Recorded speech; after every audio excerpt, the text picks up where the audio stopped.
Welcome to General Chemistry 1. My name is Mr. Ferguson, and this is General Chemistry 1. I am passionate and I'm excited. It is a treat for me to be your professor this semester.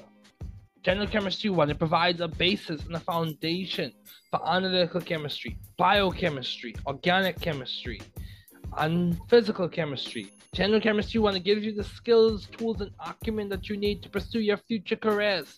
General Chemistry 1.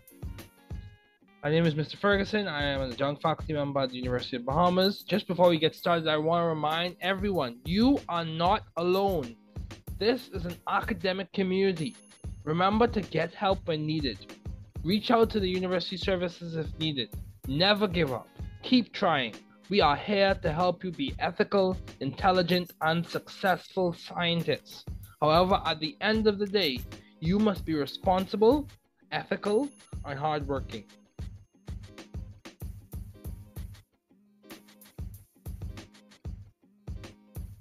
So a little bit about me.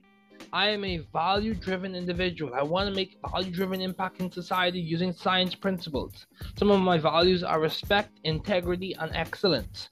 I expect those values to be exhibited in this class this semester. As I said earlier, I'm a adjunct faculty at the University of Bahamas. Some roles I've served in: I've served as a graduate student, I've served as a Bridge Fellow, graduate student at Indiana University Bloomington. I have served as a Bridge Fellow with one of the largest scientific societies, the American Chemical Society. I have also served as a GEM Fellow with the National GEM Consortium. I have served as a podcaster for The New Chemist, the co-host of The New Chemist, as well as an author for several books. Lecture attendance is mandatory. At this time, lecture will take place via Zoom.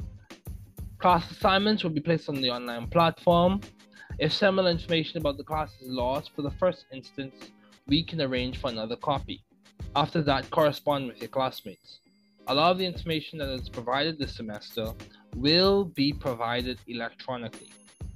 Summaries of lecture notes will be uploaded and provided. My goal is to make this class as engaging and enjoyable and cognitively stimulating as possible. The course textbook is Chemistry: The Central Science by Brown, LeMay, Burstein, Murphy, Woodward, and Stoltzfus. Students in this class at UB North, an electronic version of a chemistry guidebook will be gifted at no cost. It is up to you whether you use it or not. As well as supplementary notes and problem sets will be provided at no cost. Office hours will occur via Zoom. Office hours will occur. Try not to fall behind to make the class for you a more enjoyable experience. Regrading is not the ideal scenario, but if needed, it can occur.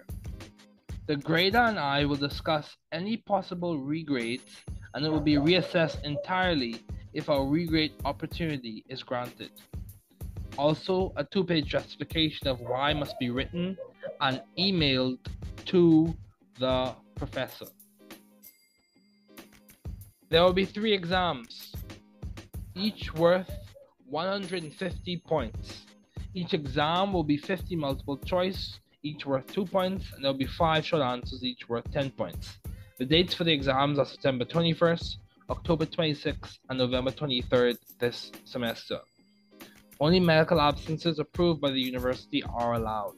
Any other absence will be a 0, and you can drop your lowest grade. Look at the syllabus for the dates. Quizzes will be given at the beginning of the week. Each week, they will be released electronically. This starts August 29th. If this changes, I will let you know. And it ends November 21st. These dates are subject to change. Quizzes will be 10 questions, each worth 0.5 points. The points will be added at the end of the semester. At least 70% on all the quizzes is equivalent to the addition of 1% to your overall grade. That's the equation to calculate what percent will be added to your overall grade. There is UCI OpenCourseWare. These lectures can be found on YouTube. There is MIT OpenCourseWare. Those are available on YouTube as well. There's Khan Academy. I will provide learning casts, the equivalent of a podcast, but it'll be specifically for you BNOS students in my class with the class content in a creative format. The link will be available on a YouTube channel page. Students, when possible, should become familiar with the various withdrawal and drop dates noted by the University of the Bahamas. This is your responsibility. All withdrawals are handled by the registrar. The last date for an automatic grade of W is determined by the registrar. So 1,050 points equals 100% of the class. There's the equation to calculate your grade. Collaboration and teamwork is allowed on homework. However, for the Google form with the electronic version of the homework set, a requisite hard copy picture will be mandatory for homework submission. Essentially, when you submit your homework, a hard copy of the written version of your homework is going to be required to be uploaded to submit your homework and for it to be graded. Some of the topics we will talk about this semester. We will talk about wave-particle duality of light.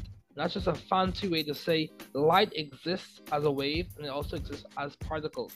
And those particles are quantized as photons. We will also talk about atomic spectroscopy and line spectra. So there are different types of line spectra. We could go on, we could talk about the Balmer series, the Lyman series, the Paskin series. We can also talk about different models of atomic spectra with the Bohr model. And I'm going to show you a nice creative way I came up with you to practice writing your Bohr model structures. We will have a problem solving session. That will be the exam. We will discuss the Bohr model by Niels Bohr and orbital diagrams. We will discuss Lewis structures by Gilbert N. Lewis, molecules and polyatomic ions. We will discuss resonance structures. So those three topics right there, they kind of give you a foundational basis to the Bohr model, Lewis structures, and resonance structures. They give you a basis for understanding chemical reactivity and chemical reactions. We'll discuss that later on. So for the week of October 10th to the October 14th, we will have problem solving sessions. On October 10th, there is no class. However, during the week of October 10th to the October 14th, on the Wednesday of that week, there will be an exam. So you can use that no class day to catch up on homework, relax, and prepare for your exam. For the weeks of October 17th to the 21st, and October 24th to the 28th, we will discuss thermodynamics. We will discuss thermochemical equations, explain exothermic and endothermic processes. Those are some of the things we will discuss. We will also discuss in the ensuing weeks thermochemical equations, Hess's law, Born enthalpies, the Born-Haber cycle, which is basically a named description of how ionic compounds form in which they transition or change states. And in the process of them changing states, they are ionized, and those ions combine together to form a crystalline lattice. And then we will have a problem-solving session and exam 3, and then we will have the final exam. So, if you feel overwhelmed from just this, be encouraged. The goal is not to make you feel overwhelmed. The goal is to help you to succeed and give you the capacity building experience that you need to be the successful doctor, the successful scientist, the successful researcher, the successful professor, successful person that you need to be in this society. So we're going to review some concepts at this time. Some fundamental skills I need you to have grasped. So we're going to spend a good portion of this lecture discussing fundamental skills. I will give you problems. There will be short answers, and I will also give you problems which are equations. However, in this lecture, we will discuss the concepts. And then in the practice or in the subsequent sessions and problem-solving sessions, we will discuss how to solve the problems with heuristics and algorithms. We will discuss simple ways as to how you can understand what the question is asking and how you can solve it. And then we will discuss the wave-particle duality. So, the goal of this class is to teach the chemistry content in an engaging manner that is relevant to the Bahamian student and digestible for their understanding. So I want you to understand the concepts, practice the problems that are relevant to understanding that concept, learn more nuanced details about the concept, and then practice more complex problems that integrate the details and the fundamental understanding. So let me give you an example. Say we were talking about the Bohr model. First, I would give you the workbook I designed specifically for this class on the Bohr model, have you practice those problems. Understand the Bohr model was basically a description and a representation of how atoms, when we designate their energy levels as quantized states or discrete levels, that the transition of those electrons from one energy level to the other results in the release of a frequency of light, and that is characteristic and observed as a specific color. In short, levels are quantized. Those levels provide a display of light at a specific frequency when those electrons relax. And that's the fundamental concept. More nuanced details will be how does that play out when we try to describe or understand the amount of energy that is released. And that energy is equivalent to a specific frequency, proportional rather to a specific frequency. So let's review at this time. So I'm going to walk you through this review.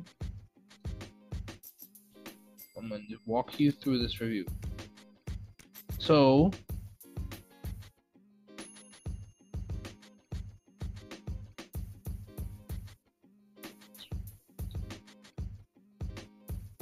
okay.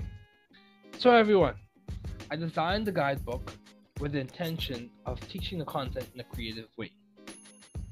And we're going to walk through this content and we're going to walk through the equations.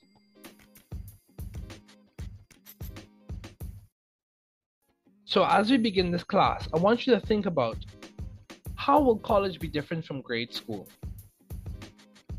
I want you to stop and think about it. I know for me personally, college required a higher level of engagement, a higher level of time management skills, and a higher level of dedication to my studies. What do you think it requires to be successful in college? Success in college requires a number of factors, and they vary from person to person. However, one thing we know is that success requires you operating with self-discovery. Just hold on a second.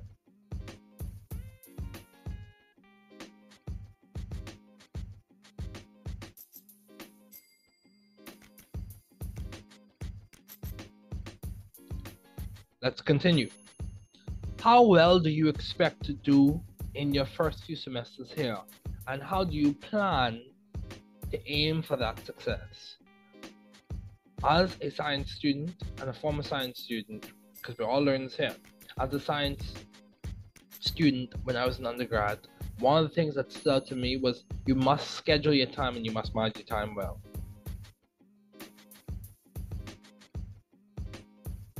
So the important thing for you to understand here, yes, there are animations, and the animations are placed there to make this discussion engaging for you.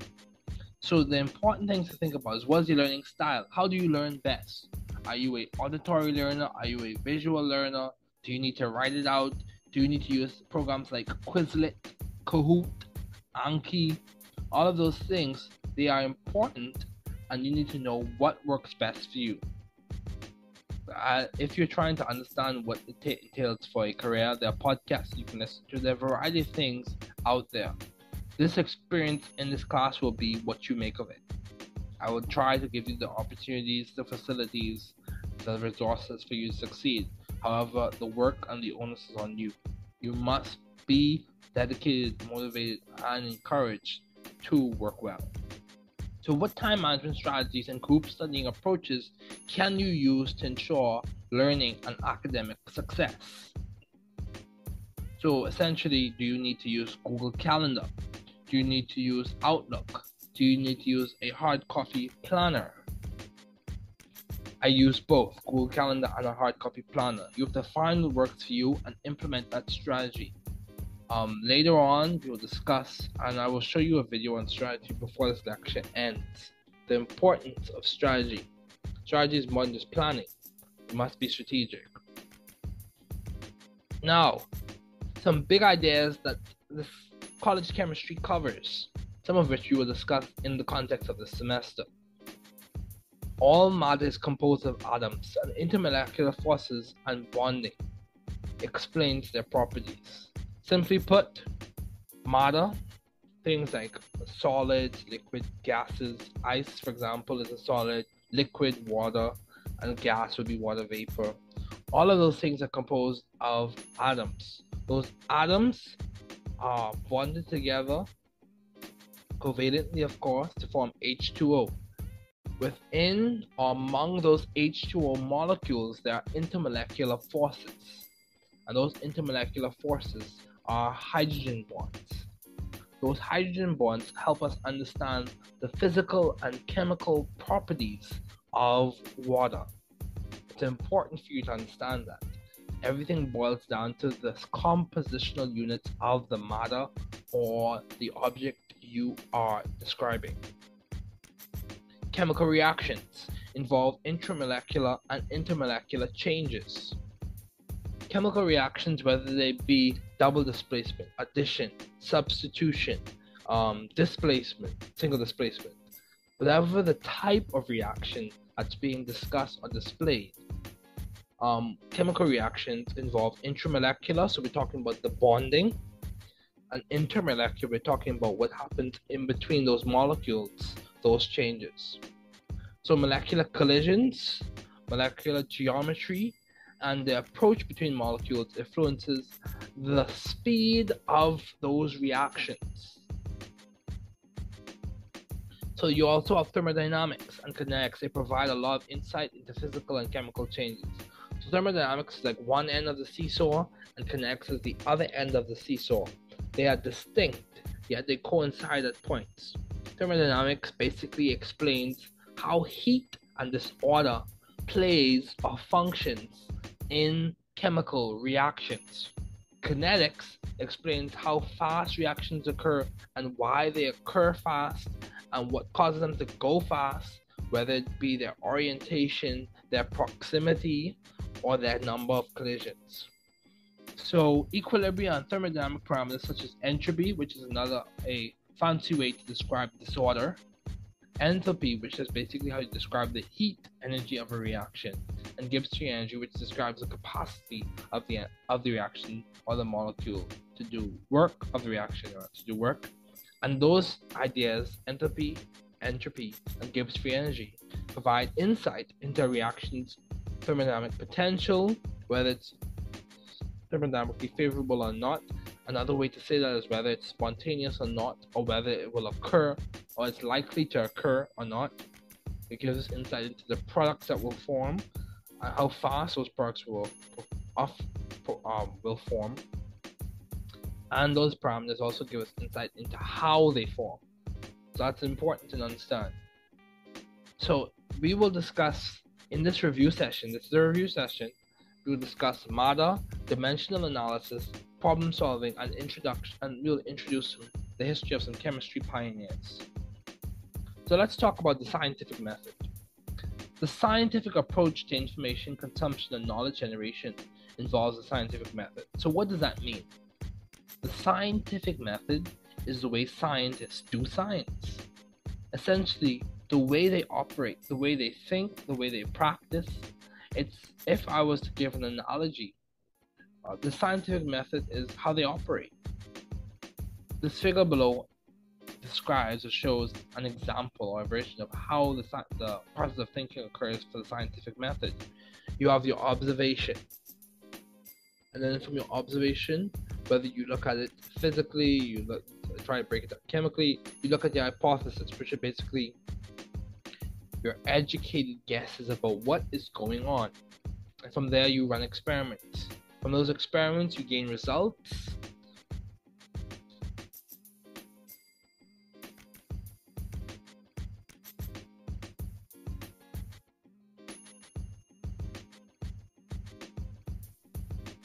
From those experiments, you gain results, and from those results, you gain conclusions. And after you've done that enough, those conclusions lead to a discovery. And discovery goes along and gives you an idea or theoretical explanation as to what is going on. And then we have our physical or scientific law.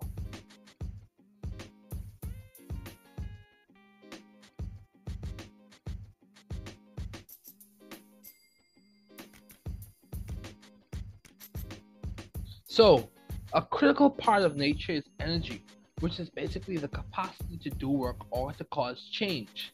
Those changes can be physical or chemical. Now, let's keep this in mind. Matter is anything that has mass or a definite volume. There are several states of matter, which are solid, liquid, gas, and plasma. The main states we'll discuss in this class are solid, liquid, and gas. Matter undergoes different types of changes, and those changes can be physical or chemical. So a physical change involves changes that do not rearrange the intramolecular bonding arrangement or electron configuration. So what does that mean? When you're dealing with physical changes, we're not changing the bonding, we're not changing the ionic bonding or the covalent bonding. We're not changing how those atoms are connected together. We're not changing how those electrons are configured or arranged or distributed in the atom. We're only changing from the macroscopic view. This is a simple way to put it. From the macroscopic view, we change the state. So for example, with water, a physical change for water will be melting. So when the ice goes to water, or when the water goes to a vapor, those are all physical changes. The hydrolysis or the electrolysis of those water molecules, of the atoms in those water molecules, the splitting of those things, that is a chemical change. Simply put, physical properties of substances such as ductility, physical state, appearance, so like color, texture, whether it's rough or smooth, those are the things that change when we're talking about physical changes. A chemical change, on the other hand, is a change that affects the intramolecular bonding arrangement of the chemical properties, such as the electron configuration or the chemical bonding of the substance. So when we talk about electron configuration, we're talking about how the electrons are distributed within the atom or the molecule. We'll discuss those things later. In terms of chemical bonding, we're talking about ionic, which occurs between metals and non-metals, or covalent, which occurs between non-metals, or metallic, which occurs within metals. We're talking about that fundamental level of bonding. So it requires, if you think about it, because those particles require a good bit of energy to be bonded together through these interactions that we call Coulombic interactions. Because of that, we know that it requires a good bit of energy for that to occur. So that requires a specific type of change, and that is chemical changes. So let's also talk about measurements. Measurements are important in science. These values are important because they affect the data's precision, so how close the measured values are to each other, and the data's accuracy, how close are the measured values to the true value. So precision, if you were to think of a dartboard has different ranges. If you hit within the same area, so if you hit all of the darts on one location of that dartboard, all of them go in one area of the dartboard, that is precision. If you hit all of them on the bullseye, that is accuracy. So some SI units.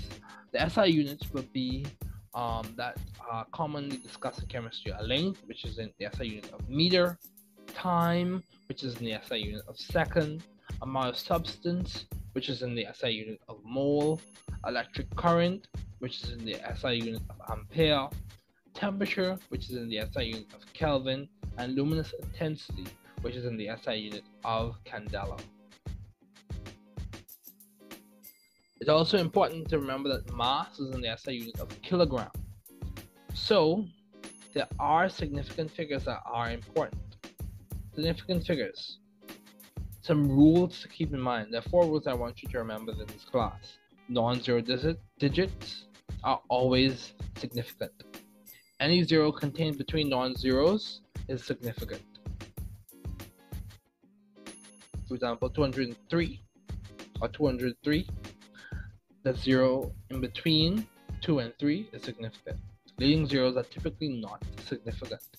Final zeros or trailing zeros are significant only after the decimal. So these are important rules to remember, significant figures. So in this section, we will provide analysis as to how to do dimensional analysis calculations. So if you think back to when you did BGCSE chemistry, there were these calculations that you had to do. They were called they were discussed under the name or moniker stoichiometry. So that is a simplified version of dimensional analysis. So the thing that you have to think about, and that should be spelled chemistry, so excuse that. Things you have to think about. You have to look for, what are you given? What is in your hand? What is on the paper? What values have you been given to solve this problem? Solve for. What are you aiming for? What value or specific parameter are you aiming for? The other info in the problem, that's something, the nuanced details of the problem. Those are things you want to think about. That's step 3. The conceptual plan. How will you solve the problem? The solution. What will you do to solve that problem? And then you check it out. You check it with your intuition, your fundamental understanding of the concepts. You're going to check it out with that, and you're going to solve the problem. So step 1, you look at your given info. Step 2, you solve for a specific variable. Step 3, you look at the other info. You keep the problem in context. Step 4, you come up with how you're going to solve it, your conceptual plan. Step 5, you give your solution. Step 6, you check out your solution and see if it makes chemical sense. So this is a general idea. You look at the number of objects over 1 times the related object over 1 object and desired SI unit over the unit. So this is how you would generally solve a metric problem. So let's think of an example. Say for example we want to solve for the length of a group of hydrogen atoms. So in this basic step, we use the number of objects given in the problem as the basis for conversion and solutions. That is going to be step 1. So the number of atoms in 1 mole is Avogadro's number, 6.02 times 10 to the 23rd. Those are the number of atoms in 1 mole of hydrogen. And then we think of a ratio. So we have the 1 mole, we have the number of atoms of the object. So as we said earlier, the number of objects, we know the number of objects. Now we're going to relate it to something over 1 object. So if we want to solve for the length of a group of hydrogen atoms, we look at 1 mole, 6.02 times 10 to the 23rd atoms, times 212 picometers over 1 atom. And then from there, we discuss or we note how long is that picometer? How long is a picometer? And so we know that 10 to the 12 picometers equals 1 meter. And we calculate it out and we get 1.28 times 10 to the 8 meters. Sorry for the missing unit. We get 1.28 times 10 to the 8 meters. And that's the length of a group of hydrogen atoms if they were all placed in one line together.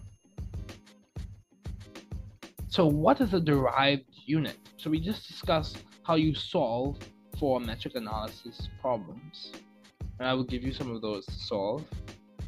What is a derived unit? A derived unit is a combination of other units. Examples of derived units are those for force, which is kilogram meter per second squared, which is force is equal to mass times acceleration. So kilogram is the unit for mass, meters per second squared is the unit for acceleration. You multiply those two, you get kilogram times meter over second squared. And for momentum is mass times velocity, and from that we get that the unit for that is kilogram meter per second.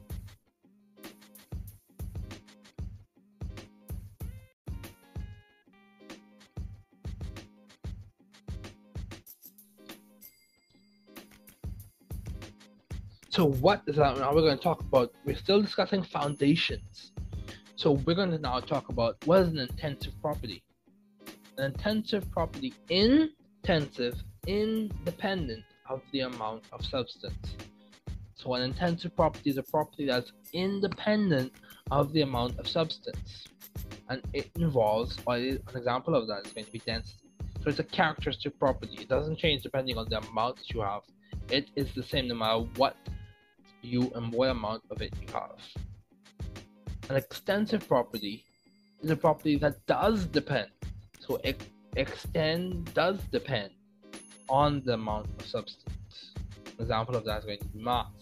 The mass of substance is dependent on the amount that you have. So, as we're still talking about foundations, these are things I need you to understand. This is the language, the jargon, the foundational ideas I need you to understand for us to do chemistry this semester. Regardless of the format, I need you to understand this. What type of substance is a compound? A compound is an example of a pure substance. So compounds of pure substances, an example of a pure substance is going to be sodium chloride, pure sodium chloride, crystalline sodium chloride.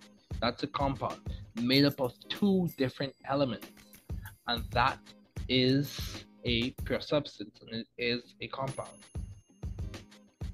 What type of substance is an element? An element is a pure substance made up of one type of atom. So for example, sodium metal is an element. That's a pure substance. A sodium metal is an element. So what type of substance is carbon monoxide? I know you've heard of carbon monoxide poison, which is dangerous if you don't have proper facilities. What type of substance is carbon monoxide? Carbon monoxide is also a pure substance as a compound made of carbon and oxygen. What type of property is color?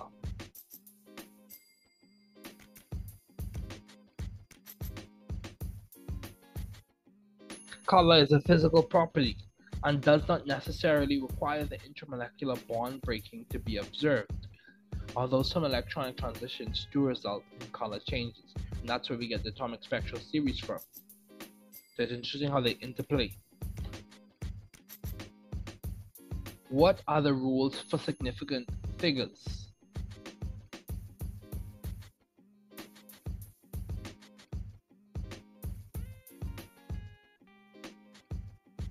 So if we look at the animation, we can see that all non-zero zero digits are significant, interior zeros are significant, leading zeros are not significant, trailing zeros after decimal point are significant. Trailing zeros before decimal point are significant, and avoid unclear notation such as trailing zeros before an implied decimal point. So let's keep going. What is an example of a game that combines the ideas of precision and accuracy?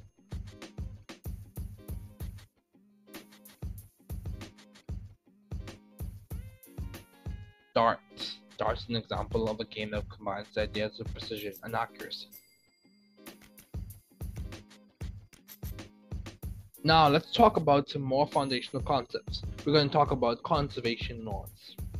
These are important to understand. These are foundational things that we're reviewing before we get into wave-particle duality. These are things I need you to understand well. So rewatch this video if you need to. Rewatch it again. I recommend you do it, or at least watch it twice and take detailed notes. Design this in such a way so that it can be integrated, it can be engaging, it can be stimulating, it can be well understood. What are the foundational concepts I need you to know for this semester? So what is the law of conservation of mass? The law of conservation of mass states that the total mass of a substance in a closed system does not change, where there is neither generation or consumption in the system. Essentially, it says, for mass is not created or destroyed. So what is the law of conservation of energy? Conservation laws, which are noted in the animation, they are classical. Conservation laws they are, or for the law of conservation of energy, energy is never created or destroyed. It's only transferred from one form to another. Heat energy to light energy. So keep that in mind. Now let's talk about some key scientists. I need you to know a few people. We gotta know a few people before we really delve deep into wave particle duality, because there's another group of people that I want you to know about. So who are all the scientists that have been presented so far? Why are their contributions so significant to chemistry? So Joseph Proust is important. I need you to know, and I will give you a worksheet with these people on it. Antoine Lavoisier is important. Joseph Proust is important. John Dalton is important. Albert Einstein is important. All of these people. Let's talk about, for example, John Dalton. His theory of atomic theory was pivotal to understanding mass, understanding key ideas with atomic mass. Even though it had to be refined, his ideas were fundamental, whether it be from the original founder or the original person who described Mahadan's compositional units to John Dalton. It's important. So what is the law of definite proportions? And this is where Joseph Proust comes in. The law of definite proportions refers to substance composition and classically states that specific compounds are always made of the same elements in the same ratio. This is true. H2O is H2O. It has a definite proportion. Two atoms of hydrogen with one atom of oxygen. And you see this in the balanced chemical equation.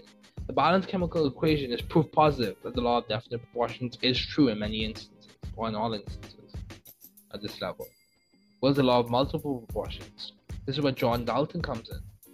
The law of multiple proportions basically states that two atoms, C and D, when combined together for a compound, the ratio of D to the one compound, in the one compound rather, to the ratio of D in the other compound will be a definite ratio. So for example, let's make this more concrete. So law of multiple proportions is basically two atoms. So let's talk about hydrogen and oxygen. So let's think about that. When combined to form a compound, water, the ratio of oxygen in compound 1 and the ratio of oxygen in another compound will be a definite ratio. So for example, ratio of oxygen in water to the ratio of oxygen in magnesium oxide will be a definite ratio. It will be 1 to 1. What made Dalton's atomic theory significant? So Dalton, as you see on the graphic, some of his ideas which have been refined. Each element is composed of tiny particles called atoms. All atoms of the same element have the same mass. Atoms combine in simple whole number ratios to form compounds.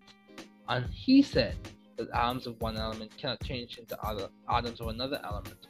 We know that that is not the complete story. Number 4, the tenet of his atomic theory is not the complete story, because as we learned later on after John Dalton, with the Curie family, Marie Curie and her daughter Irene Joliot Curie, we learned that there's this thing called transmutation, in which you have one element being converted to another element, and that involves radioactivity and radioactive decay.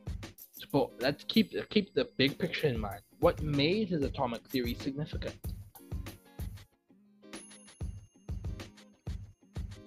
His ideas have been adjusted, but his theory is significant because although some changes were made, his work laid a good foundation for chemistry research at the time and today, and understanding chemical reactions. Ladies and gentlemen, this shows the iterative nature of science, that we are constantly learning and developing new ideas using a dynamic scientific method.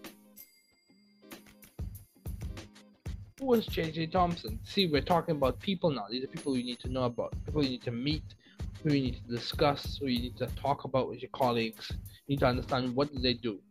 Who was J.J. Thomson, and what were some of his experimental findings on cathode rays? J.J. Thomson, whose work with cathode rays built up to the discovery of the electron. He was an English physicist who made profound discoveries on cathode rays and led to the discovery of the electron. He also proposed the plum pudding model, wherein he hypothesized that negatively charged electrons were small particles held within a positively charged pair via electrostatics. So he proposed the plum-pudding model, which is a common idea that you're introduced to when you're first discussing periodic properties. And his work led to the discovery of the electron. There's also Robert Millikan, who performed the famous Millikan oil drop experiment, which aided in determining the fundamental charge of a single electron. So who was Marie Curie? Marie Curie is a significant scientist that everyone should know about. She was a female scientist who won 2 Nobel Prizes, her and her husband. And one of her children also won a Nobel Prize. The Curie family's work on radioactivity led to a lot of progress, achievement, and identification of alpha particles, beta particles, and gamma rays. She won 2 Nobel Prizes in chemistry. And let's not forget the work of Rutherford, whose nuclear theory was foundational. He described most of the atom's mass and all of the positive charge as posit in the nucleus, or placed or situated in the nucleus. Who was Ernest Rutherford, and what were some components of his nuclear model? So Rutherford was a leading nuclear physicist whose work led to the further development of atomic theory. He served as the director of Cavendish Laboratory at Cambridge University. His nuclear theory had ideas around the following. For the atom, most of the mass and all of its positive charge is in the nucleus. Most of the volume of the atom is empty space, and the number of electrons and protons is equal to maintain an electrically neutral atom. So what does that mean? Most of the volume of the atom is empty space. That gives you an idea that the massiveness of the atom is situated in the nucleus. The mass of electrons is negligible in this course by convention. However, the mass of the neutron is 1 atomic mass unit, and the mass of the proton is 1 atomic mass unit. The number of electrons and protons is equal, typically the case in a stable neutral ground state element, and those are equal. Okay, who was James Chadwick, and what did he discover? James Chadwick was a British physicist who observed that the mass of the atom that was unaccounted for was due to the neutrons within the nucleus. His work led to the discovery of neutrons. So what is the mass of a proton and what is its charge? Take a few seconds, guess, think about it.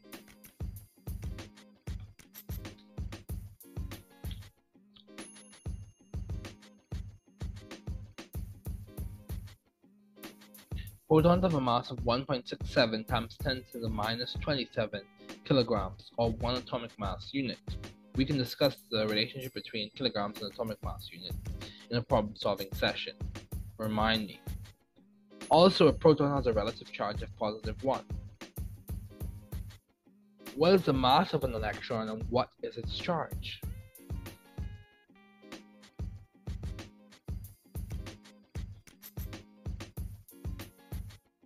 Electrons have a mass of 9.1 times 10 to the minus 31 kilograms, or 5.5 times 10 to the minus 4 atomic mass units.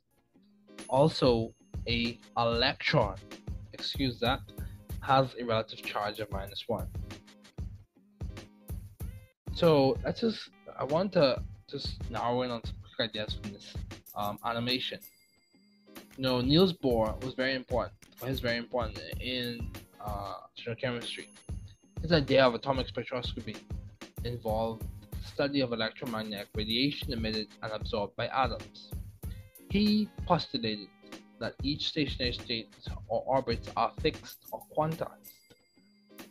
He understood that electrons have stability, and when transitioning between orbits, radiation is emitted or absorbed. Although his model was initially successful, it was not a complete explanation, and it was replaced by a more developed quantum physics theory that addressed the wave-particle duality.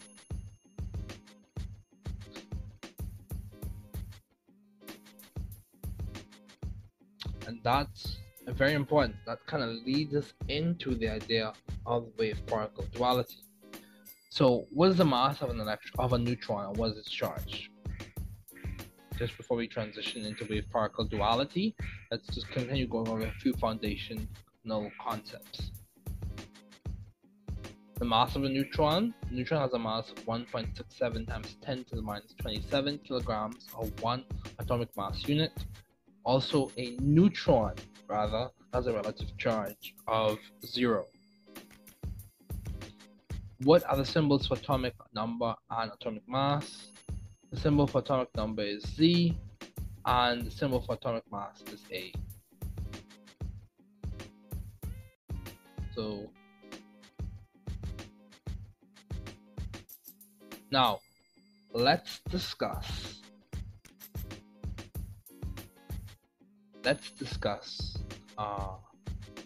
the wave-particle duality idea.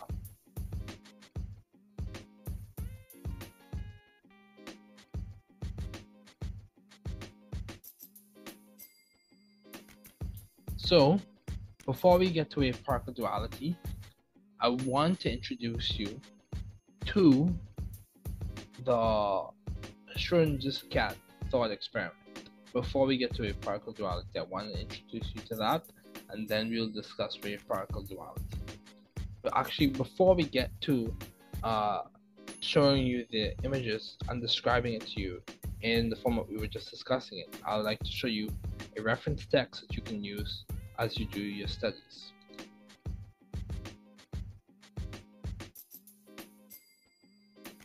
So this is Chemistry LibreText, and this is a very good resource, students. Chemistry LibreText provides you with a variety of different textbooks and resources that you can use to empower yourself to learn. So this is the Schrodinger's cat thought experiment, and it basically gives you an idea as to quantum strangeness, or the idea that quantum mechanical behavior is strange.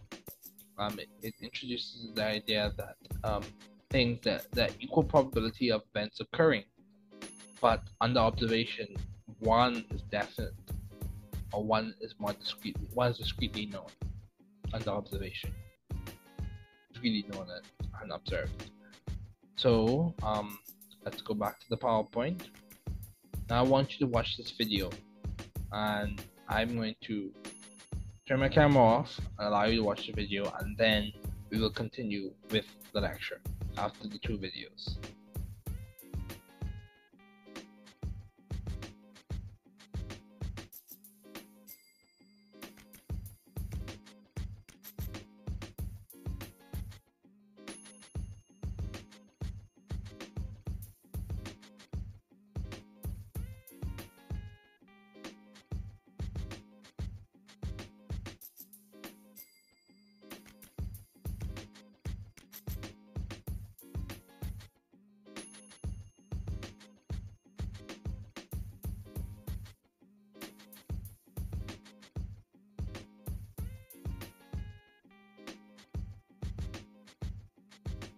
In Brussels, and he came here and was admitted on that day as a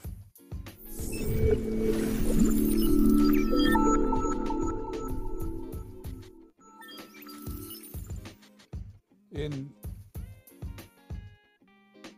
November the 9th, 1933, the great Austrian physicist Erwin Schrödinger came to this room, this office where I work, the office of the president of Magdalen College. Schrödinger had been at the Solvay conference in Brussels, and he came here and was admitted on that day as a fellow of Magdalen College, using Latin phrases that we use to the present day. After the ceremony, in this room, the phone rang, and it was from the Times of London. And the Times of London said that Schrödinger had just been awarded the Nobel Prize. So he was heard he'd won the Nobel Prize in this room, and next day in the Times and the Telegraph newspapers it stated that Schrödinger of Oxford University had won the Nobel Prize, even though he'd actually been employed before at the University of Berlin. What did Schrödinger win the Nobel Prize for? Well, it was for a paper he wrote in 1926 when he introduced his famous Schrödinger equation. Up to that time, the theory for explaining the energy of electrons in atoms had really been due to the famous physicist Niels Bohr, who'd come up with a theory for explaining the spectrum of the hydrogen atom, the electronic spectrum of the hydrogen atom, and fitting the energy levels with his own formulae. But Bohr's theory didn't work very well at all for other atoms or even for molecules. It didn't seem to be a general one. What Schrödinger did is he came up with a general equation that worked for the hydrogen atom and worked for predicting not just the energy levels of the hydrogen atom, but also like the intensities of the spectral lines, whether the lines in the spectrum are intense or not. He could predict that intensity, and that was new. Not even his collaborators or the people who were competing with him, like Heisenberg, knew how to do that, and Schrödinger did it with his equation. And then Schrödinger, in the same year, realized that he could apply his equation not just to the electronic energy levels of the hydrogen atom, but to other problems like the vibration of a harmonic oscillator, like to the rotation of a diatomic molecule. The same equation could be applied and gave the results that agreed with experiment for those sorts of problems. And then Schrödinger realized his equation could also be adapted not just for simple processes, but for processes that depend on time. So in fact, there are two Schrödinger's equations, what's called the time-independent equation and the time-dependent equation. But why the equation became so significant is that suddenly many scientists around the world realized that not only did it work for the hydrogen atom, it worked for all atoms and all molecules in principle. And that means it had remarkable applications to nearly everything you can see. Depends on atoms and molecules, and Schrödinger's equation can be used to calculate all their properties. And if you solve his equation very accurately, you get essentially the right answer. So it was a very powerful theory that came out of Schrödinger's great work in 1926 for all atoms and molecules. Now the problem is, though, his equation was quite complicated mathematically and very difficult to solve for anything more complicated than the hydrogen atom. Even for the helium atom, it involved quite a lot of difficult integration and differentiation and so on. And so it didn't really change science so much in the very early days. But where the big change came with Schrödinger's equation was when computers came along. It was then possible to use computers to solve his equation and do that really accurately as time has gone on more and more. And that means Schrödinger's equation can be applied to more and more complicated systems, atoms, even now even to solids, materials, and also to problems of biological importance. You can do calculations with Schrödinger's equation, for example, on proteins, on enzymes, on DNA, and so on. But so it's become, in the modern world, an extremely powerful theory. It's the theory that underlies the whole of chemistry, molecular biology, material science, understanding the properties of materials. You can do calculations with Schrödinger's equation, and many people do that. Even in geology, you can calculate the temperature at the center of the Earth using variants of Schrödinger's equation. And so in the 21st century, it's become really almost the essential tool for doing simulations on atoms and molecules. The other method, before Schrödinger, was developed by Isaac Newton, Newton's laws. And you could simulate atoms and molecules using using Newton's laws, but those don't include, crucially, quantum mechanical effects, such as tunneling, such as probability. Newton's laws just don't work for atoms and molecules, but Schrödinger's equation does. So Schrödinger came here in 1933, and he came to work here in Oxford. He was a fellow in my college. He lectured at the University of Oxford on the quantum theory, but he wasn't very happy here. He had an appointment which was almost like a postdoctoral assistant. After being a top professor in the University of Berlin, he had an appointment that was just renewed every year, funded by ICI, the chemical company. So he wasn't very happy. And he was here just for 3 years, and he missed his great friends in Berlin. He was very friendly with Max Planck, the person who discovered quantum theory. He was very friendly with Einstein, who was also in Berlin in the 20s. He missed his friends. And in the end, he was unhappy here, and after 3 years, he decided to move back to his home country of Austria, where he was given an appointment at the University of Graz in Austria, and also another appointment at the University of Vienna. And that's where Schrödinger went. He'd left Berlin in 1933 because he wasn't very happy with the politics that was going on in Germany at the time. Science and politics in those days really intermixed. He didn't like what the Nazis were doing, so he came to Oxford. But then he made the big mistake of going to Austria, and he didn't realize that there were going to be problems in Austria because Hitler's troops marched in 1938, and Schrödinger had to escape from Austria. So now we will continue with the lecture.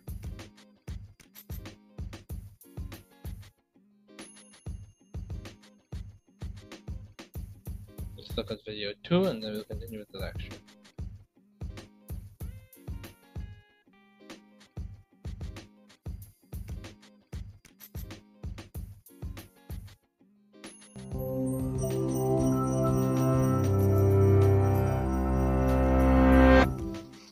Austrian physicist Erwin Schrödinger is one of the founders of quantum mechanics, but he's most famous for something he never actually did, a thought experiment involving a cat. He imagined taking a cat and placing it in a sealed box with a device that had a 50% chance of killing the cat in the next hour. At the end of that hour, he asked, what is the state of the cat? Common sense suggests that the cat is either alive or dead. But Schrödinger pointed out that according to quantum physics, at the instant before the box is opened, the cat is equal parts alive and dead at the same time. It's only when the box is opened that we see a single definite state. Until then, the cat is a blur of probability, half one thing and half the other. This seems absurd, which was Schrödinger's point. He found quantum physics so philosophically disturbing that he abandoned the theory he had helped make and turned to writing about biology. As absurd as it may seem, though, Schrödinger's cat is very real. In fact, it's essential. If it weren't possible for quantum objects to be in two states at once, the computer you're using to watch this couldn't exist. The quantum phenomenon of superposition is a consequence of the dual particle and wave nature of everything. In order for an object to have a wavelength, it must extend over some region of space, which means it occupies many positions at the same time. The wavelength of an object limited to a small region of space can't be perfectly defined, though, so it exists in many different wavelengths at the same time. We don't see these wave properties for everyday objects because the wavelength decreases as the momentum increases, and a cat is relatively big and heavy. If we took a single atom and blew it up to the size of the solar system, the wavelength of a cat running from a physicist would be as small as an atom within that solar system. That's far too small to detect, so we'll never see wave behavior from a cat.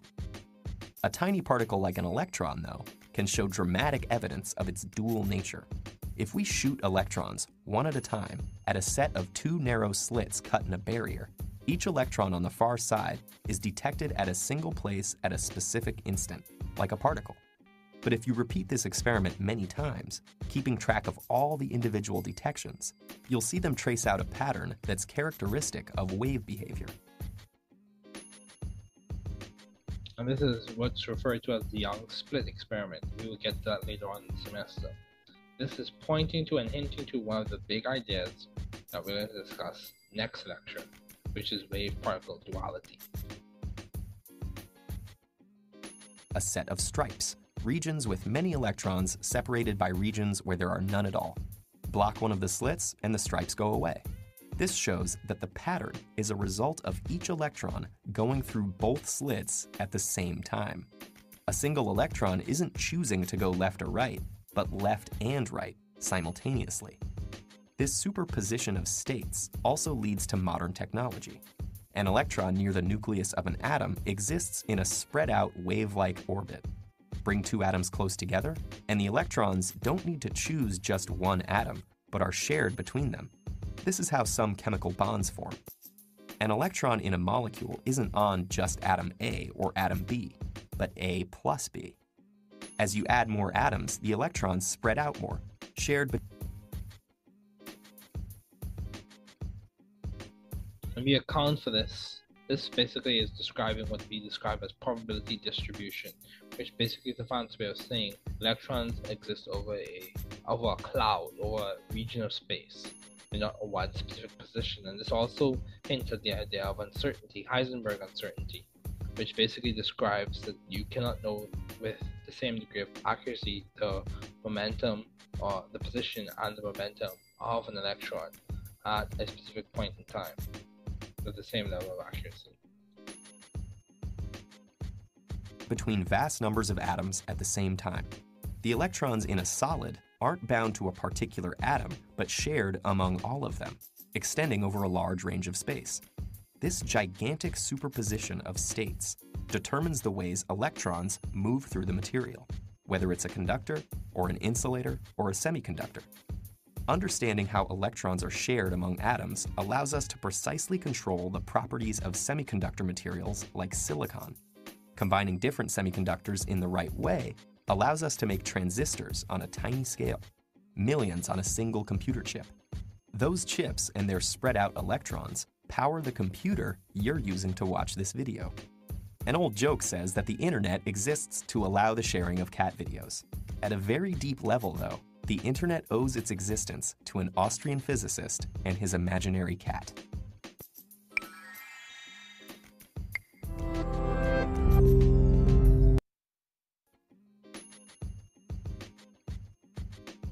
So this, ladies and gentlemen, this is a description of the Schrodinger's cat thought experiment. We will discuss this before the lecture ends. However, just make a quick note, feel free to go to YouTube and get more of these TED videos. If you find a video that you think is beneficial to the class, you can send me an email with the link, and I will, if it's an educational appropriate video, educationally and age appropriate video, I will look at it and determine whether it's appropriate for the class discussion at that time. So let's go back to the lecture.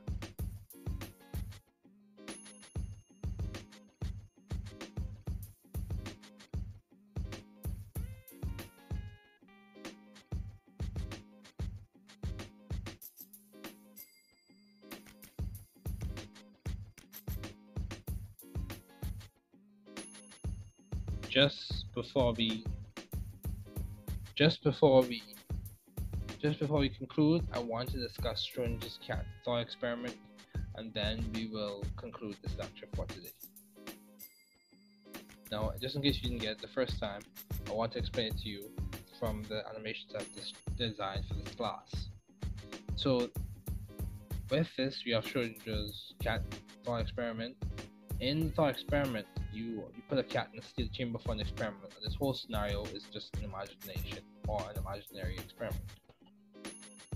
In the chamber, there is radioactive material and a mechanism that, upon emission of an energetic particle by one of the radioactive atoms, a hammer breaks a flask of poison and results in a dead cat. Yeah, this is amazing. If the chamber is closed and you do not observe what is going on, there is equal probability that both the cat is dead and the cat is alive, by virtue of the system being observed. So let's Bahamianize this thought experiment. So let's begin. Imagine there was an oil and beach spill by a pond in Agua.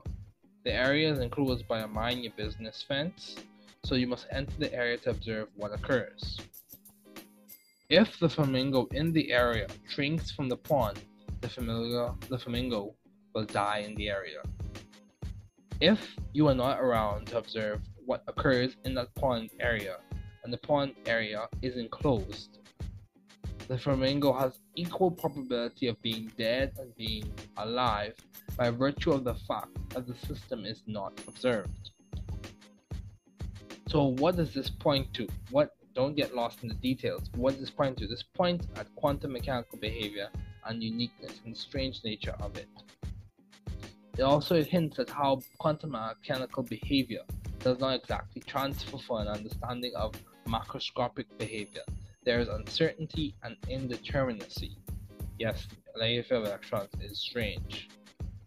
And as we conclude, I want to remind you, many of these scientists met at a specific conference called the Solvay Conference, where a lot of brain physicists meet. And if you look at the picture, there's a characteristic picture of many of the scientists in which they're in this one photograph, Albert Einstein, Heisenberg, all the others, and that was at the Solvay Conference. Next lecture, we will discuss the wave-particle duality and other scientists. Once again, thank you again. I'm excited to be teaching you this semester. I hope we're able to accomplish a lot, learn a lot. Remember, I expect you to be hardworking, ethical, and responsible. Remember, you are not alone. We are in this together. This is an academic community. However, you are responsible to be ethical, hardworking, and a good potential scientist. Be encouraged, be inspired, and see you next time for General Chemistry 1 lecture.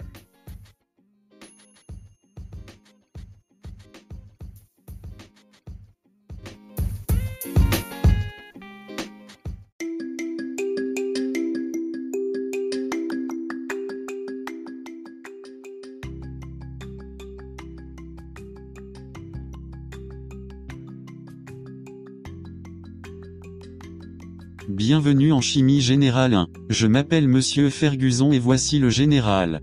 Chimie 1. Je suis passionné et je suis excité, c'est un. Régalez-vous pour que je sois votre professeur ce semestre. Chimie générale 1. Il fournit un base dans la fondation de chimie analytique, biochimie, chimie organique et la chimie physique. La chimie générale 1 vous donne les outils de compétence et la perspicacité dont vous avez besoin pour poursuivre vos futures carrières. Chimie générale 1. Je m'appelle Monsieur Ferguson, je suis adjoint. Membre du corps professoral de l'Université des Bahamas. Juste avant de commencer, je tiens à rappeler à tout le monde que vous n'êtes pas seul. Ceci est une communauté universitaire, n'oubliez pas d'obtenir de l'aide en cas de besoin. Atteindre vers les services universitaires si besoin. Ne jamais abandonner. Continue d'essayer. Nous sommes ici pour vous aider à être des scientifiques éthiques intelligents qui échouent. Cependant, au fin de la journée, vous devez être responsable éthique ou travailleur. Donc, un peu sur moi, je suis une personne axée sur les valeurs. Je veux avoir un impact axé sur les valeurs dans la société en utilisant des principes scientifiques. Certaines de mes valeurs sont le respect de l'intégrité et l'excellence. Je m'attends à ce que ces valeurs soient exposées dans cette classe ce semestre. Comme je l'ai dit plus tôt, je suis professeur auxiliaire à l'Université des Bahamas. Certains rôles dans lesquels j'ai occupé: j'ai servi en tant qu'étudiant diplômé, j'ai servi en tant que Bridge Fellow, étudiant diplômé à l'Université de l'Indiana à Bloomington. J'ai été membre relais auprès de l'une des plus grandes sociétés scientifiques, l'American Chemical Society. J'ai également été membre GEM du National GEM Consortium. J'ai été podcasteur pour le New Chemist, co-animateur du. La présence au cours magistral est obligatoire. À ce moment, la conférence aura lieu via Zoom.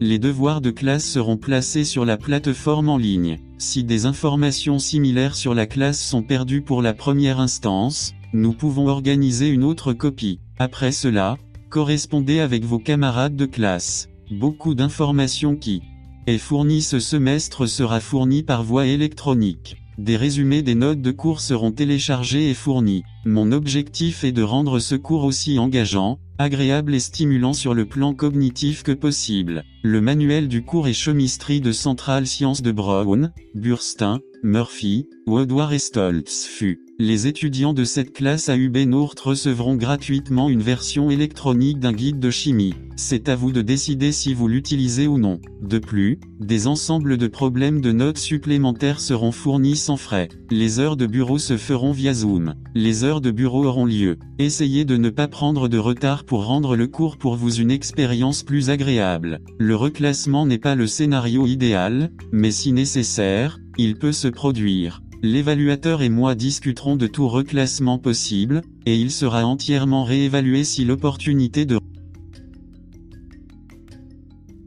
De plus, une justification de 2 pages du pourquoi doit être écrite et envoyée par courriel au professeur. Il y aura 3 examens d'une valeur de 150 points chacun. Chaque examen comportera 50 réponses à choix multiples, chacune valant 2 points, et il y aura 5 réponses courtes valant chacune 10 points. Les dates des examens sont le 21 septembre, le 26 octobre et le 23 novembre de ce semestre, automne 2022. Seules les absences médicales approuvées par l'université sont autorisées. Toute autre absence sera nulle et vous pourrez déposer votre note la plus basse. Regardez le programme pour les dates. Des quiz seront donnés en début de semaine, et chaque semaine ils seront diffusés par voie électronique. Cela commence le 29 août, si cela change, je vous le ferai savoir, et cela se termine le 21 novembre. Ces dates sont sujettes à modification. Les quiz comprendront 10 questions valant chacune 0,5 points. Les points seront ajoutés à la fin du semestre. Au moins 70% sur tous les quiz équivaut à l'ajout d'1% à votre note globale. Voici l'équation pour calculer quel pourcentage sera ajouté à votre note globale. Il existe également des didacticiels ouverts UCI. Ces conférences sont disponibles sur YouTube. Il existe des didacticiels ouverts d'UMI. Ceux-ci sont également disponibles sur YouTube. Il y a la Khan Academy. Je fournirai des castings d'apprentissage, lecture cast, l'équivalent d'un podcast et ce sera spécialement pour vous tout étant élève de ma classe avec le contenu du cours au format créatif. Le lien sera disponible sur une page de chaîne YouTube. Dans la mesure du possible, les étudiants doivent se familiariser avec les différentes dates de retrait et d'abandon notées par l'Université des Bahamas. C'est votre responsabilité. Tous les retraits sont traités par le registraire. La dernière date pour une note automatique de W est déterminée par le registraire, donc 1050 points équivaut à 100% dans la classe. Il y a l'équation pour calculer votre note. La collaboration et le travail d'équipe sont autorisés sur les devoirs. Cependant, pour le formulaire Google de la version électronique de l'ensemble de devoirs, une image papier requise sera obligatoire pour réussir la remise des devoirs. Essentiellement, lorsque vous soumettez vos devoirs, une copie de la version écrite de vos devoirs devra être téléchargée pour soumettre vos devoirs. Certains des sujets dont nous parlerons ce semestre, nous parlerons de la dualité onde-particule de la lumière. C'est juste une façon fantaisiste de dire que la lumière existe sous forme d'onde et qu'elle existe également sous forme de particules, et ces particules sont quantifiées sous forme de photons. On parlera aussi de spectroscopie atomique et de spectre de raies, donc les différents types de spectres de raies. Nous pourrions continuer, nous pouvons parler de la série Balmé, de la série Lyman, de la série Pachan. Nous pouvons également parler des différents modèles de spectres atomiques avec le modèle Bohr et je vais vous montrer une manière agréable et créative que j'ai imaginée pour vous entraîner à écrire les structures de votre modèle Bohr. Nous aurons une séance de résolution de problèmes, il y aura l'examen. Nous discuterons du modèle de Bohr de Niels-Bohr et des diagrammes orbitaux. Nous discuterons de ces structures par Gilbert N. Lewis, Molecule and Polyatomic Ion. Nous parlerons des structures de résonance. Ces 3 sujets là-bas, ils vous donnent en quelque sorte une base fondamentale sur le modèle de Bohr, les structures de Lewis et les structures de résonance. Ils vous donnent une base pour comprendre la réactivité chimique et les réactions chimiques. Nous en discuterons plus tard. Pour la semaine du 10 octobre au 14 octobre, nous aurons des séances de résolution de problèmes. Le 10 octobre, il n'y a pas cours. Cependant, durant la semaine du 10 octobre au 14 octobre, le mercredi de cette semaine, il y aura un examen. Vous pouvez utiliser cette journée sans cours pour rattraper vos devoirs, vous détendre et préparer votre examen, pour les semaines du 17 au 21 octobre. Au 28, nous aborderons la thermodynamique. Nous discuterons des équations thermochimiques et expliquerons l'exothermie et l'endothermie. Processus. Ce sont certaines des choses dont nous discuterons. Nous discuterons également dans les semaines à venir, des équations thermochimiques, de la loi de Hess, des enthalpies de Bond, des cycles de Born-Haber, qui est essentiellement une description nommée de la façon dont forme, dans laquelle une transition ou un changement d'état se produit. Dans le processus de changement d'état, ils sont ionisés et ces ions se combinent pour former un réseau cristallin. Ensuite, nous aurons une session de résolution de problèmes et l'examen 3. Ensuite, nous aurons l'examen final. Si vous vous sentez dépassé, à partir de là, soyez encouragés, le but n'est pas de vous faire sentir dépassé. L'objectif est de vous aider à réussir et de vous donner les expériences de renforcement des capacités dont vous avez besoin pour être le médecin qui réussit, le scientifique qui réussit, le chercheur qui réussit, le professeur qui réussit, la personne qui réussit dont vous avez besoin pour être dans la société. Nous allons revoir quelques notions. En ce moment, il y a certaines compétences fondamentales dont j'ai besoin que vous maîtrisiez. Nous allons passer une bonne partie de cette conférence à discuter des compétences fondamentales. Je vais vous donner des problèmes. Il y aura des problèmes à réponse courte et je vous donnerai également des problèmes basés sur des équations. Dans cette conférence, nous discuterons des concepts, puis de la pratique. Dans les sessions suivantes et les sessions de résolution de problèmes, nous discuterons de la manière de résoudre les problèmes avec des heuristiques et des algorithmes. Nous discuterons de moyens simples pour comprendre ce que la question demande et comment vous pouvez la résoudre. Ensuite, nous aborderons la dualité onde-particule. L'objectif de ce cours est d'enseigner le contenu de la chimie d'une manière engageante, pertinente pour l'étudiant bahamien et digeste pour sa compréhension. Je veux que vous compreniez les concepts, que vous pratiquiez des problèmes pertinents pour comprendre ce concept, que vous appreniez des détails plus nuancés sur le concept, puis que vous pratiquiez des problèmes plus complexes qui intègrent les détails et la compréhension fondamentale. Permettez-moi de vous donner un exemple. Disons que nous parlions d'abord du modèle Bohr. Je vous donnerai le cahier d'exercice, que j'ai conçu spécifiquement pour cette classe. Sur le modèle Bohr, avez-vous pratiqué ces problèmes? Comprendre que le modèle de Bohr était essentiellement une description et une représentation de la façon dont les atomes, que nous avons désignés, et leur niveau d'énergie sont des états quantifiés ou des niveaux discrets. La transition de ces électrons d'un niveau d'énergie à l'autre entraîne la libération d'une fréquence de lumière caractéristique et observée comme une couleur spécifique. En bref, les niveaux sont quantifiés et ces niveaux fournissent un affichage de lumière à des fréquences spécifiques lorsque ces électrons se détendent, et c'est le concept fondamental. Des détails plus nuancés impliqueraient comment cela se passe lorsque nous essayons de décrire ou de comprendre la quantité d'énergie qui est libérée, et comment cette énergie est équivalente à une fréquence spécifique, ou plutôt proportionnelle à une fréquence spécifique. Alors révisons à ce moment. Je vais vous guider à travers cette revue. Donc, bon, tout le monde, j'ai conçu le guide avec l'intention d'enseigner le contenu de manière créative, et nous allons parcourir ce contenu. Nous allons parcourir les équations. Donc, alors que nous commençons ce cours, je veux que vous réfléchissiez à la différence entre l'université et le niveau scolaire. École, je veux que tu t'arrêtes et que tu réfléchisses à ça. Je sais que pour moi personnellement, l'université exigeait un niveau d'engagement plus élevé, un niveau plus élevé de compétences en gestion du temps et un niveau plus élevé de dévouement à mes études. Que pensez-vous qu'il faut pour réussir au collège?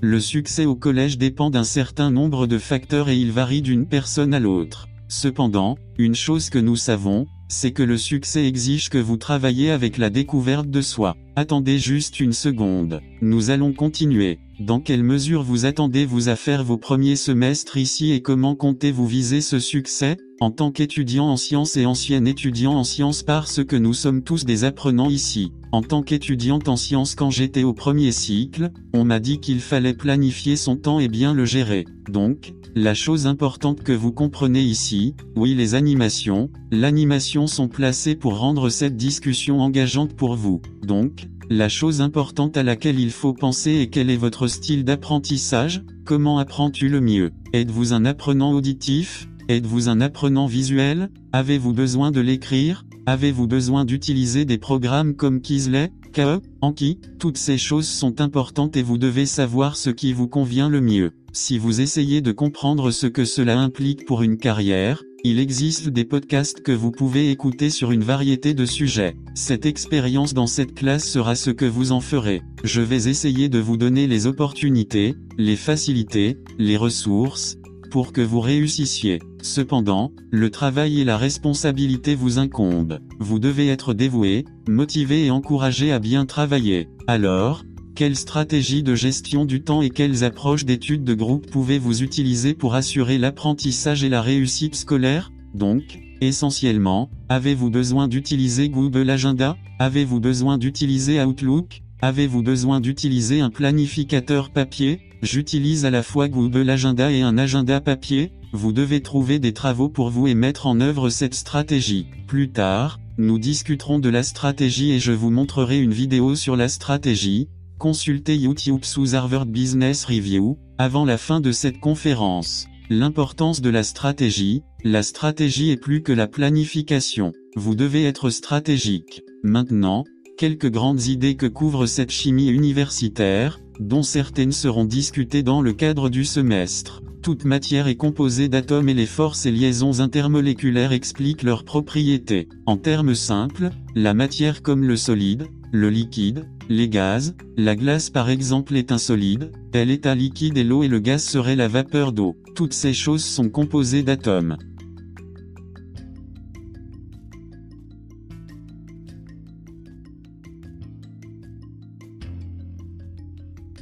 Ces liaisons hydrogènes nous aident à comprendre les propriétés physiques et chimiques de l'eau. Il est important que vous compreniez que tout se résume à ceci, des unités de composition de la matière ou de l'objet que vous décrivez. Les réactions chimiques impliquent des modifications intramoléculaires et intermoléculaires. Réactions chimiques, qu'il s'agisse d'un double déplacement, d'une addition, d'une substitution, d'un déplacement simple ou de tout type de réaction discutée ou affichée. Les réactions chimiques impliquent des changements intramoléculaires, donc nous parlons de la liaison, et des changements intermoléculaires, nous parlons de ce qui se passe entre ces molécules, ces changements. Ainsi, les collisions moléculaires, la géométrie moléculaire et l'approche entre les molécules influencent la vitesse de ces réactions. Donc, vous avez aussi la thermodynamique et la cinétique. Ils fournissent beaucoup d'informations sur les changements physiques et chimiques, de sorte que la thermodynamique est comme une extrémité de la bascule et la cinétique comme l'autre extrémité de la bascule. Ils sont distincts et coïncidents en des points.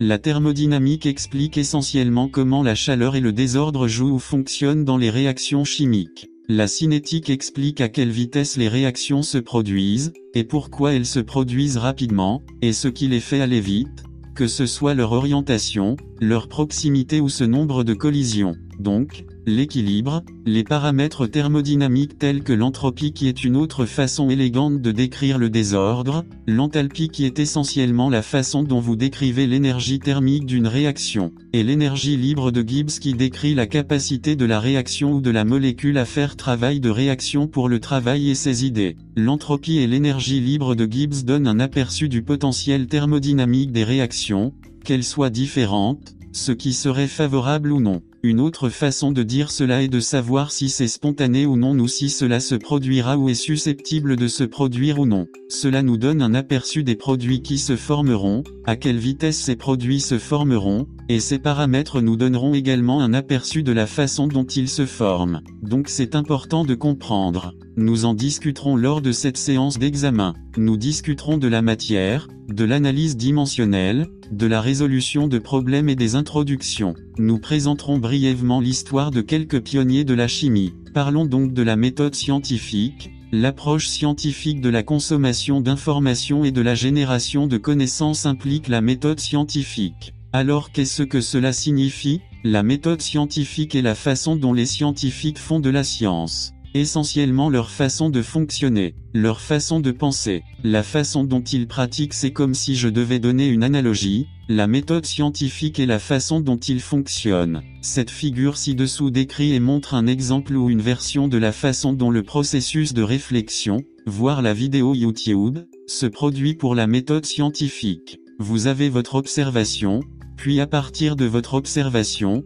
que vous la regardiez physiquement, vous essayez de la briser chimiquement, vous regardez l'hypothèse qui est essentiellement votre supposition éclairée sur ce qui se passe. Et à partir de là, vous faites des expériences. De ces expériences, vous obtenez des résultats, de ces expériences, vous obtenez des résultats, et de ces résultats, vous obtenez des conclusions. Une fois que vous en avez assez fait, ces conclusions mènent à une découverte. La découverte dure longtemps et vous donne une idée ou une explication théorique de ce qui se passe, puis nous avons notre loi physique ou scientifique. Ainsi, une partie essentielle de la nature est l'énergie, qui est essentiellement la capacité de faire un travail ou de provoquer des changements. Ces changements peuvent être physiques ou chimiques. Maintenant, gardons cela à l'esprit que la matière est tout ce qui a une masse ou un volume défini. Il existe plusieurs états de la matière qui sont le solide, le liquide, le gaz et le plasma. Les principaux états dont nous discutons dans cette classe sont le liquide solide et le gaz. La matière subit différents types de changements et ces changements peuvent être physiques ou chimiques. Ainsi, un changement physique implique des changements qui ne réorganisent pas l'arrangement de liaisons intramoléculaires ou la configuration électronique. Alors qu'est-ce que cela signifie lorsque vous avez affaire à des changements physiques? Vous ne changez pas la liaison.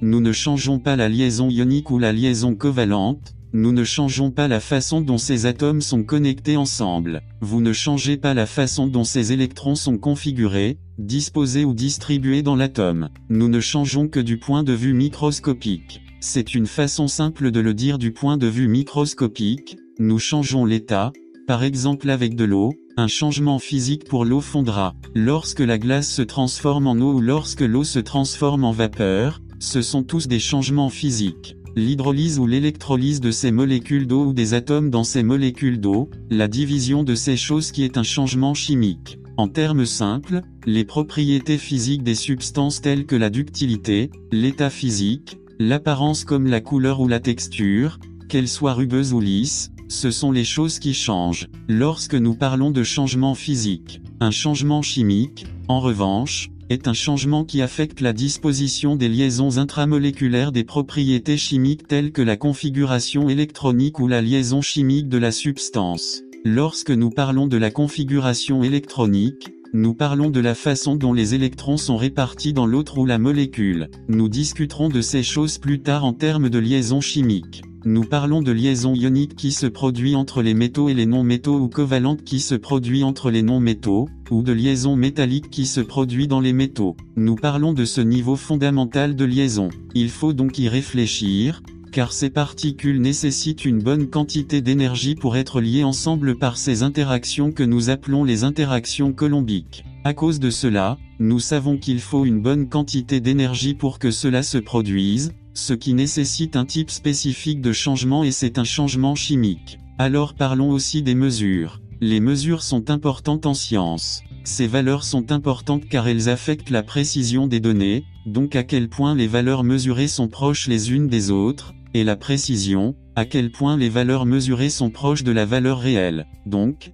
précision, si vous deviez penser à un jeu de fléchettes a différentes portées, si vous frappez dans la même zone, donc si vous frappez toutes les fléchettes à un endroit du jeu de fléchettes, elles vont toutes en une seule zone du jeu de fléchettes, c'est la précision. Si vous les touchez tous dans le mille, c'est la précision. Ainsi, certaines unités ci, les unités ci seront, qui sont couramment discutées, la chimie et la longueur qui est dans l'unité de mètre, le temps qui est dans l'unité ci de seconde, quantité de substance qui est dans l'unité ci de la mole, courant électrique qui est dans l'unité ci d'ampère, la température qui est dans l'unité ci de Kelvin et l'intensité lumineuse qui est dans l'unité ci de candela. Il est également important de se rappeler que la masse est dans l'unité ci du kilogramme. Il y a donc des chiffres significatifs qui sont importants. Les chiffres significatifs ont des règles à garder à l'esprit. Il y a 4 règles dont je veux que vous vous souveniez dans cette classe. Premièrement, les chiffres non nuls sont toujours significatifs.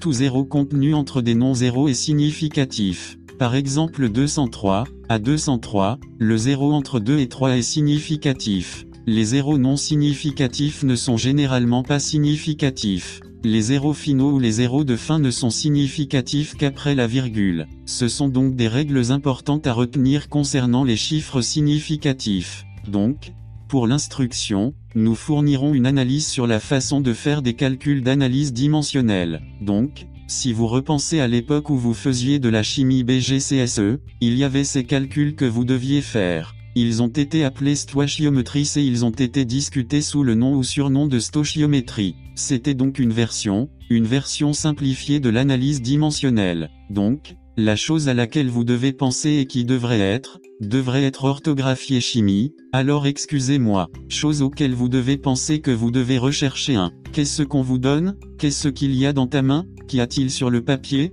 Quelle valeur vous a-t-on donné pour résoudre ce problème? Résolvez ce que vous visez, ou quelle valeur ou quel paramètre spécifique visez-vous? Les autres informations et les problèmes qui a quelque chose. Les détails nuancés du problème sont des choses auxquelles vous pensez. Troisième étape, un plan conceptuel sur la façon dont vous allez résoudre le problème. La solution ou que ferez-vous pour résoudre ce problème, et ensuite vous la vérifierez avec votre intuition, votre compréhension fondamentale des concepts, vous allez la vérifier avec ça, et vous allez résoudre le problème. Donc, la première étape, vous devrez donner des informations. La deuxième étape, vous résolvez pour une variable spécifique. La troisième étape, vous regardez les autres informations. Vous gardez le problème dans son contexte sauf avant de trouver comment vous allez résoudre avec votre plan conceptuel. La cinquième étape, vous abandonnez, vous donnez votre solution et la sixième étape, vous vérifiez. Vérifiez votre solution et voyez si elle a un sens chimique.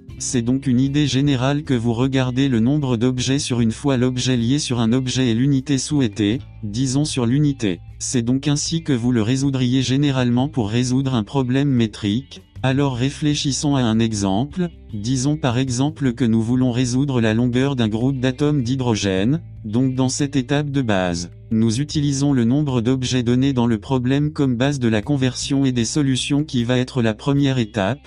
Donc le nombre d'éléments dans une mole et le nombre d'Avogadro 6,02 x 1023. Ce sont le nombre d'ions dans une mole d'hydrogène. Ensuite, nous pensons à un rapport donc nous avons celui de plus nous avons le nombre d'atomes de l'objet donc comme nous l'avons dit plus tôt le nombre d'objets nous connaissons le nombre d'objets maintenant nous allons le relier à quelque chose sur un objet donc si nous voulons résoudre la longueur d'un groupe d'atomes d'hydrogène, nous regardons une mole 6,02 x 1023 atomes x 212 picomètres sur un atome, puis à partir de là, nous discutons ou notons la longueur de ce picomètre. Combien mesure un picomètre? Nous savons que 10-12 picomètres égale 1 mètre, et nous le calculons et nous obtenons 1,28 x 18 mètres. Désolé pour l'unité manquante, nous obtenons 1,28 x 18 mètres. Et c'est la longueur d'un groupe d'atomes d'hydrogène s'ils étaient tous placés sur une même ligne ensemble. Alors, qu'est-ce qu'une unité dérivée? Nous venons de discuter de la façon dont vous résolvez les problèmes d'analyse métrique et je vais vous en donner quelques-uns à résoudre. Qu'est-ce qu'une unité dérivée? Une unité dérivée est une combinaison d'autres unités. Des exemples d'unités dérivées sont celles de la force qui est le kilogramme mètre par seconde au carré, qui est la force, qui est égale à la masse multipliée par l'accélération. Le kilogramme est donc l'unité de masse, le mètre par seconde au carré est l'unité d'accélération. Vous multipliez ces deux, vous obtenez kilogramme fois mètre par seconde au carré et pour l'élan est la masse fois la vitesse et à partir de là, nous obtenons que l'unité pour cela est le kilogramme mètre par seconde. Alors qu'est-ce que c'est? Maintenant nous discutons toujours des fondations, donc nous allons maintenant parler de ce qu'est une propriété intensive intensive, indépendamment de la quantité de substance. Ainsi, lorsque les propriétés intensives sont une propriété indépendante de la quantité de substance et que cela implique ou un exemple de cela sera la densité. C'est donc une propriété caractéristique, elle ne change pas selon le montant dont vous disposez. C'est la même chose quelle que soit la quantité que vous avez.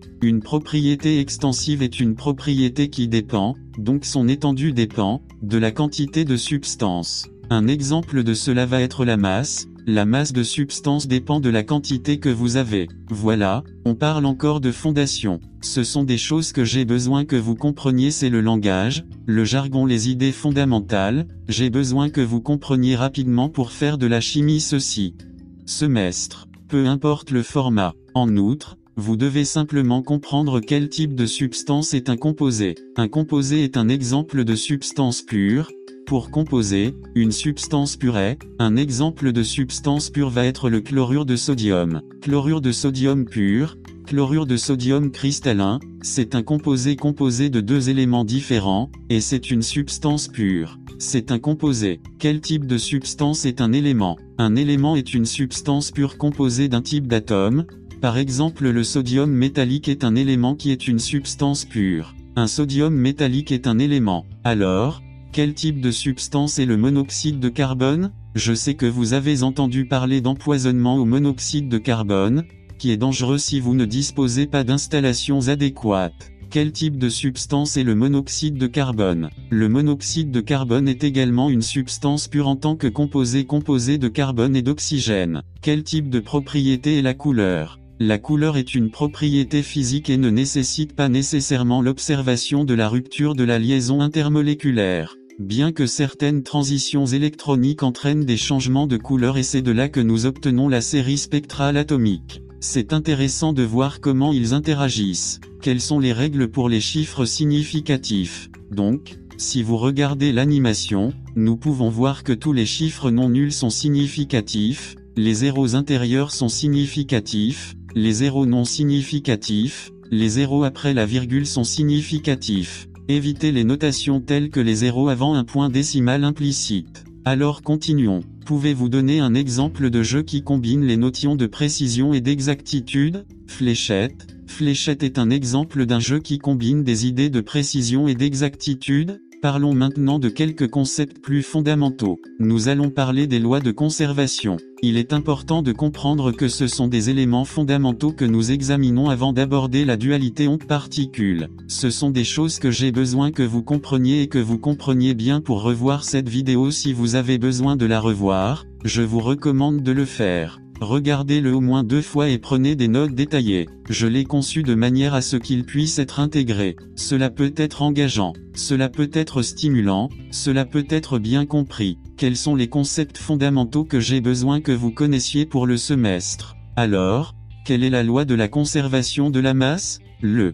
système fermé ne change pas qu'il s'agisse de génération ou de consommation, dans le système essentiellement dit que la masse n'est jamais créée ou détruite. Même chose maintenant, vers la loi de conservation de l'énergie. Les lois de conservation qui sont notées dans l'animation, ce sont des lois de conservation classiques, ce sont d'une loi de conservation de l'énergie. L'énergie n'est jamais créée ou détruite, elle est seulement transférée d'une forme à une autre. Chauffer l'énergie pour éclairer l'énergie, alors gardez cela à l'esprit. Parlons maintenant de certains scientifiques clés. J'ai besoin que vous connaissiez quelques personnes, nous devons connaître quelques personnes avant de vraiment plonger dans une dualité onde-particule, car il y a un autre groupe de personnes que je veux que vous connaissiez. Alors, qui sont tous les scientifiques que j'ai représentés jusqu'à présent?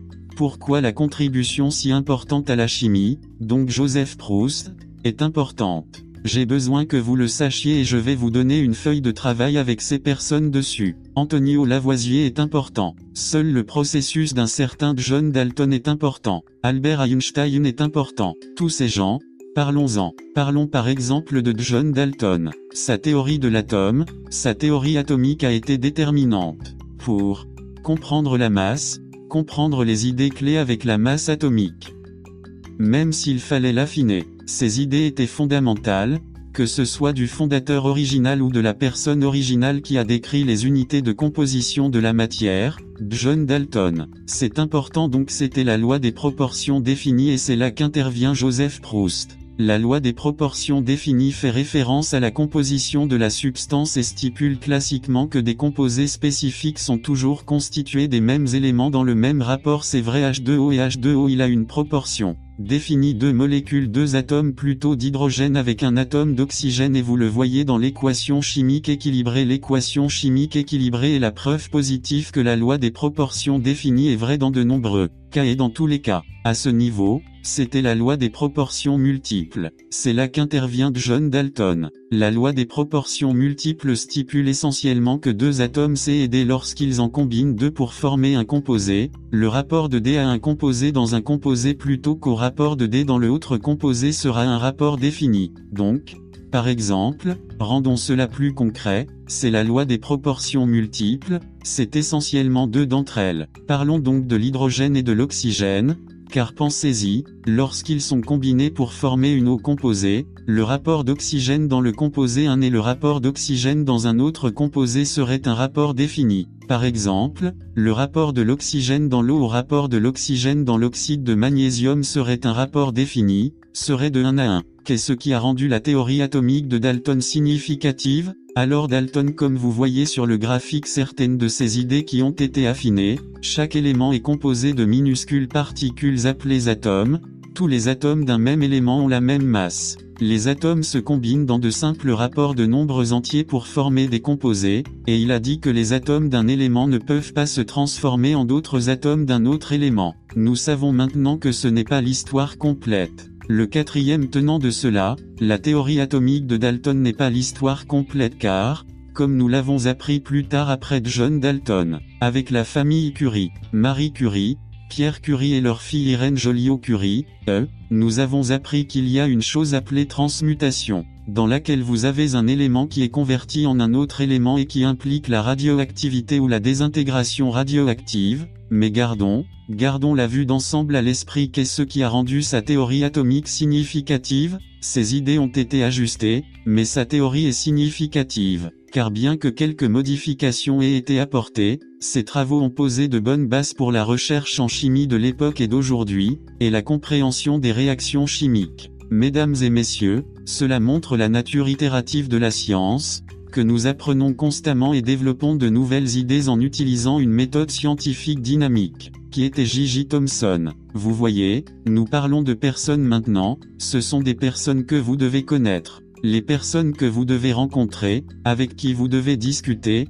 dont vous devez parler avec vos collègues. Vous devez comprendre ce qu'ils ont fait, qui est J.J. Thomson et quelles ont été certaines de ses découvertes expérimentales sur les rayons cathodiques. J.J. Thomson, qui a travaillé avec les rayons cathodiques construits jusqu'à la découverte de l'électron, c'était un physicien anglais qui a fait de profondes découvertes sur les rayons cathodiques et a conduit à la découverte de l'électron. Il a également proposé le modèle du pudding aux prunes dans lequel il a émis l'hypothèse que des électrons chargés négativement avec de petites particules maintenues dans une pièce de rechange chargée positivement via l'électrostatique. Il est donc décrit, a proposé le modèle du pudding aux prunes, qui est une idée courante à laquelle vous êtes initié lorsque vous êtes premier discuté des propriétés périodiques. Lui aussi, ses travaux, ont conduit à la découverte de l'électron. Il y a aussi le travail de Robert Millikan et son expérience de goutte d'huile, qui a aidé à déterminer la charge fondamentale d'un seul électron. Alors qui était Marie Curie? Marie Curie est une scientifique importante que tout le monde devrait connaître.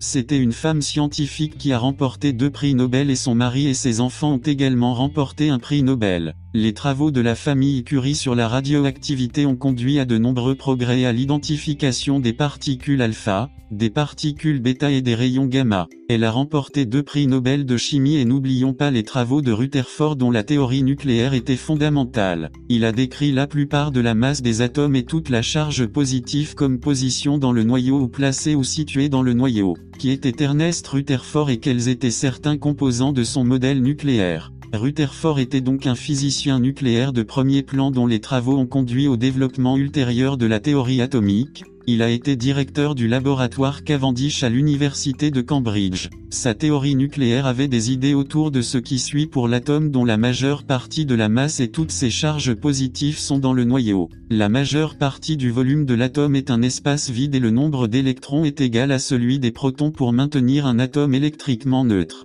Alors qu'est-ce que cela signifie que la majeure partie du volume de l'atome est un espace vide à ce point, ce qui vous donne une idée que la masse de l'atome est située dans le noyau. La masse des électrons est négligeable dans ce parcours par convention, or la masse des neutrons est de 1 unité de masse atomique. La masse des protons est une unité de masse atomique. Le nombre d'électrons et de protons est égal, c'est généralement le cas dans un élément à l'état fondamental neutre stable et ceux-ci sont égaux. D'accord ? Qui était James Chadwick et qu'a-t-il découvert? James Chadwick était un physicien britannique qui a observé que la masse de l'atome qui n'était pas prise en compte était due aux neutrons dans le noyau. Ces travaux ont conduit à la découverte des neutrons. Quelle est donc la masse d'un proton et quelle est sa charge? Prenez quelques secondes, devinez.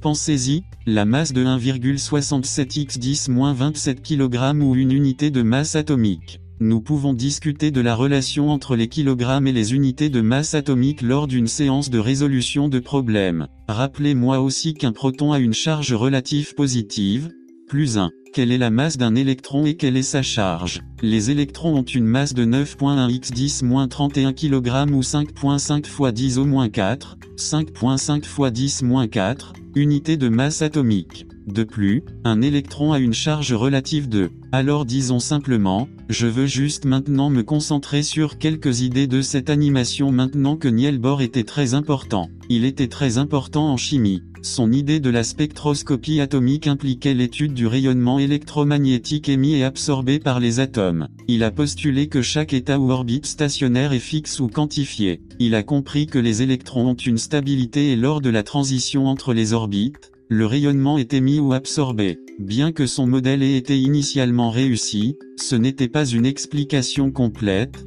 qui a été remplacée par une théorie de la physique quantique plus développée, qui traitait de la dualité onde-particule, et c'est très important. Cela nous amène à l'idée de la dualité onde-particule. Alors, quelle est la masse d'un neutron ou quelle est sa charge? Juste avant de passer à la dualité des particules ondulatoires, continuons simplement à passer en revue quelques concepts fondamentaux. La masse du neutron. Un neutron a une masse de 1,67 x 10-27 kg ou une unité de masse atomique. De plus, un neutron a plutôt une charge relative de 0. Quels sont les symboles du numéro atomique et de la masse atomique? Le symbole du numéro atomique est Z et le symbole de la masse atomique est A. Alors maintenant, discutons de l'idée de la dualité onde-particule. Alors avant d'en venir à la dualité onde-particule, je veux vous présenter l'expérience de pensée du chat de Schrödinger. Avant d'en arriver à une dualité de particules, je veux vous présenter cela, puis nous discuterons de la dualité de particules d'onde. Mais en fait, avant de vous montrer les images et de vous les décrire dans le format, nous étions juste en train d'en discuter, je voudrais vous montrer un texte de référence que vous pouvez utiliser pendant vos études. Donc, c'est la chimie libre-texte et c'est une très bonne ressource pour les étudiants. La chimie libre-texte vous fournit une variété de manuels différents et il s'agit donc de l'expérience du chat de Schrödinger et cela vous donne essentiellement une idée de l'étrangeté quantique ou de l'idée que le comportement de la mécanique quantique est étrange. Il introduit l'idée que les choses, qu'il y a une égale probabilité que des événements se produisent, mais sous observation, on est défini ou on est plus discret, on est discrètement connu sous observation. C'est vraiment connu et observé. Donc revenons au PowerPoint. Maintenant, je veux que vous regardiez cette vidéo et je vais éteindre ma caméra pour vous permettre de regarder la vidéo, puis nous continuerons la conférence après les deux vidéos. À Bruxelles et il est venu ici et a été admis ce jour-là en tant que 9 novembre 1933,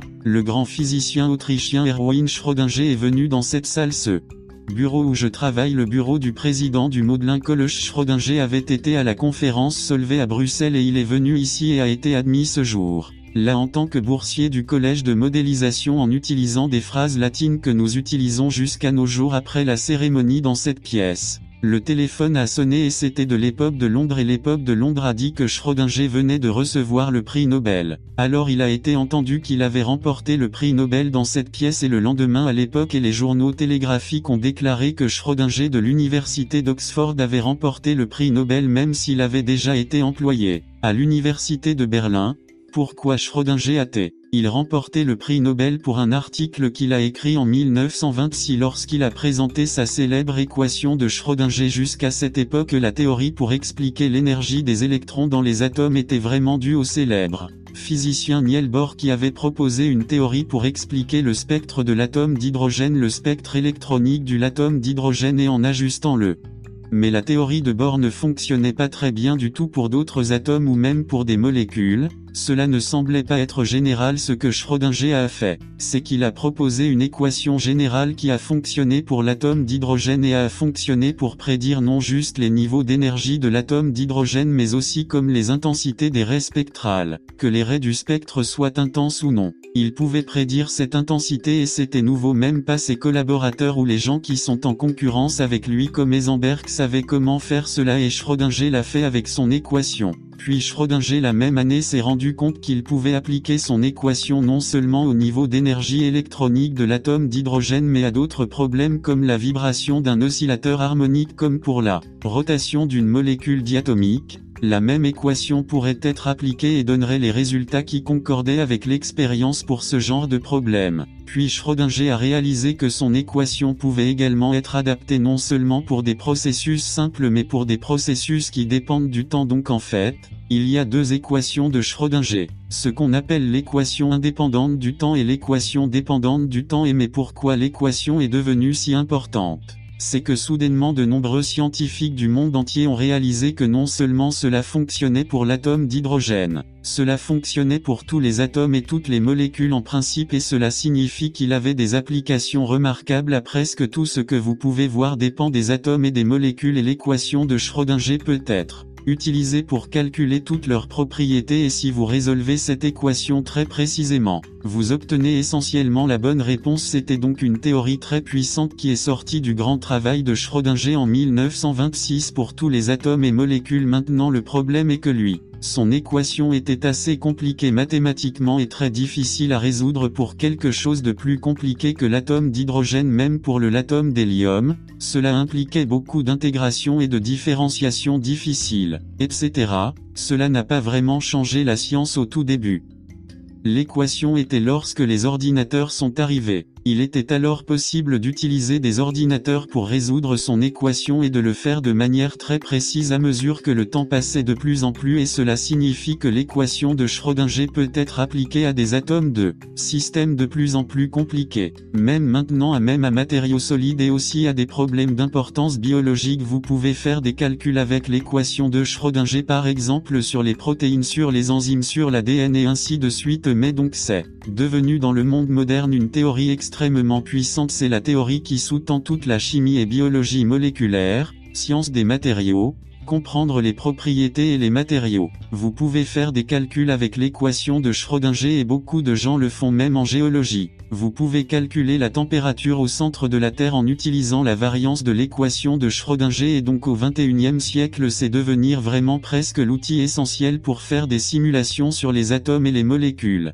L'autre méthode avant que Schrödinger ne soit développée par Isaac Newton, les lois de Newton, et vous pouviez simuler des atomes et des molécules en utilisant les lois de Newton, mais celle-ci n'inclut pas les effets mécaniques quantiques cruciaux tels que l'effet tunnel, tels que probabilité qu'ils ne fonctionnent pas. Les lois de Newton ne fonctionnent tout simplement pas pour les atomes et les molécules, mais l'équation de Schrödinger le fait. Schrödinger est venu ici en 1933 et il est venu travailler ici à Oxford. C'était un camarade de mon collège. Il a donné des conférences à l'université d'Oxford sur la théorie quantique, mais il n'était pas très heureux ici. Il avait un rendez-vous qui ressemblait presque à un assistant postdoctoral après avoir été professeur de haut niveau à l'université de Berlin. Il avait un rendez-vous qui vient d'être renouvelé chaque année, financé par ici de Chemical Company, donc il n'était pas très content et il n'était ici que depuis 3 ans et ses grands amis à Berlin lui manquaient. Il était très ami avec Max Planck, qui est la personne qui a découvert la théorie quantique. Il était très ami avec Einstein qui était aussi à Berlin dans les années 20. Ses amis lui manquaient et à la fin il était malheureux ici, et après 3 ans, il a décidé de retourner dans son pays d'origine, l'Autriche, où il était donné un rendez-vous à l'université de l'Herbe en Autriche et aussi un autre rendez-vous à l'université de Vienne, et c'est là que Schrödinger est allé accent aigu. Il avait quitté Berlin en 1933 parce qu'il n'était pas très content de la politique qui se déroulait en Allemagne à l'époque. La science et la politique à l'époque étaient vraiment mélangées. Il n'aimait pas ce que faisaient les nazis. Il est donc venu à Oxford, mais il a ensuite commis la grave erreur d'aller en Autriche et il ne s'est pas rendu compte qu'il y aurait des problèmes en Autriche parce que les troupes d'Hitler sont arrivées en 1938 et Schrödinger a dû s'échapper de l'Autriche. Alors maintenant nous allons continuer avec la conférence. Merci. La deuxième vidéo 2 et ensuite nous continuerons avec la conférence. Le physicien autrichien Erwin Schrödinger est l'un des fondateurs de la mécanique quantique. Mais il est surtout connu pour quelque chose qu'il n'a jamais fait, une expérience de pensée impliquant un chat qu'il imaginait prendre un chat et le placer dans une boîte scellée avec un appareil qui avait 50 chances de tuer le chat dans l'heure suivante. À la fin de cette heure, il a demandé quel est l'état du chat. Le bon sens suggère que le chat est vivant ou mort, Mais Schrödinger a souligné que selon la physique quantique à l'instant avant l'ouverture de la boîte, le chat est à parts égales vivant et mort en même temps, c'est la moitié de l'autre. Cela semble absurde, ce qui était celui de Schrödinger. Il a trouvé la physique quantique si philosophiquement dérangeante qu'il a abandonné la théorie qu'il avait contribué à faire et s'est tourné vers l'écriture sur la biologie, aussi absurde que cela puisse paraître, bien que le chat de Schrödinger soit très réel en fait. Il est essentiel s'il n'était pas possible que les objets quantiques soient dans deux états à la fois. L'ordinateur que vous utilisez pour regarder cela ne pourrait pas exister. Le phénomène quantique de superposition est une conséquence de la double nature particulière et ondulatoire de tout. Pour qu'un objet ait une longueur d'onde, il doit s'étendre sur une certaine région de l'espace, ce qui signifie qu'il occupe plusieurs positions en même temps. La longueur d'onde d'un objet limité à une petite région de l'espace ne peut pas être parfaitement définie. Il existe donc dans de nombreuses longueurs d'onde différentes en même temps. Nous ne voyons pas ces propriétés donc pour les objets du quotidien parce que la longueur d'onde diminue à mesure que l'élan augmente et qu'un chat est relativement gros et lourd. Si nous prenions un seul atome et le faisions exploser à la taille du système solaire, la longueur d'onde d'un chat venant d'un physicien serait aussi petite qu'un atome dans ce système solaire qui est beaucoup trop petit pour être détecté. Nous ne verrons donc jamais le comportement des ondes d'un chat, une minuscule particule comme un électron, mais peut montrer des preuves dramatiques de sa double nature si nous tirons des électrons un à la fois à un ensemble de deux fentes étroites découpées dans une barrière. Chaque électron de l'autre côté est détecté à un seul endroit à un instant précis comme une particule, mais si vous répétez cette expérience plusieurs fois en gardant une trace de toutes les détections individuelles, vous les verrez tracer un motif. C'est caractéristique du comportement des ondes et c'est ce que l'on appelle l'expérience de jeune scission. Nous verrons que plus tard dans le semestre. Cela indique une allusion à l'une des grandes idées dont nous discuterons lors de la prochaine conférence, qui est la dualité des particules, donc d'un ensemble de les régions de rayures avec de nombreux électrons séparés par des régions où il n'y en a pas du tout. Bloque l'une des fentes et les rayures disparaissent. Cela montre que le motif est le résultat de chaque électron traversant les deux fentes en même temps, qu'un seul électron ne choisit pas aller à gauche ou à droite mais à gauche et à droite simultanément. Cette superposition d'états conduit aussi à la technologie moderne. Un électron près du noyau d'un atome existe dans une orbite ondulatoire étendue. Rapprocher deux atomes et les électrons n'ont pas besoin de choisir un seul atome mais sont partagés entre eux. C'est ainsi que certaines liaisons chimiques forment un électron dans une molécule n'est pas seulement sur l'atome A ou l'atome B mais A plus B. Lorsque vous ajoutez plus d'atomes, les électrons se répartissent plus partagés. Laissez-moi expliquer cela. Cela décrit essentiellement ce que nous avons décrit comme une distribution de probabilité qui, en gros, voit certainement des électrons exister sur un nuage global ou une région de l'espace et non une position spécifique large, et cela fait également allusion à l'idée d'incertitude Heisenberg, incertitude qui décrit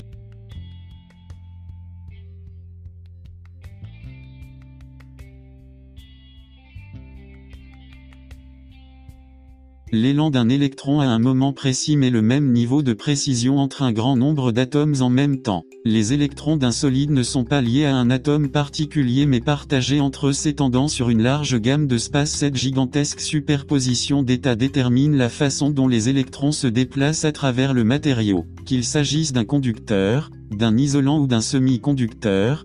Comprendre comment les électrons sont partagés entre les atomes nous permet de contrôler avec précision les propriétés des matériaux semi-conducteurs comme le silicium. Combinant différents semi-conducteurs de la bonne manière nous permet de fabriquer des transistors à petite échelle, des millions sur une seule puce d'ordinateur. Ces puces et leurs électrons répartis alimentent l'ordinateur que vous utilisez pour regarder cette vidéo. Une vieille blague dit qu'Internet existe pour permettre le partage de vidéos de chats à un niveau très profond, bien qu'Internet doive son existence à un physicien autrichien et à son chat imaginaire. Donc mesdames et messieurs, ceci est une description de l'expérience de pensée de chat la plus courte dont nous discuterons avant la fin de cette conférence. Mais faites juste une note rapide. N'hésitez pas à aller sur YouTube et obtenez plus de ces vidéos de tennis. Si vous trouvez une vidéo que vous pensez être une classe bénéfique, vous pouvez m'envoyer un mail avec un lien et je le ferai. S'il s'agit d'une éducation vidéo appropriée dans une vidéo adaptée à l'âge, je la regarderai et déterminer si c'est approprié pour la discussion en classe à ce moment.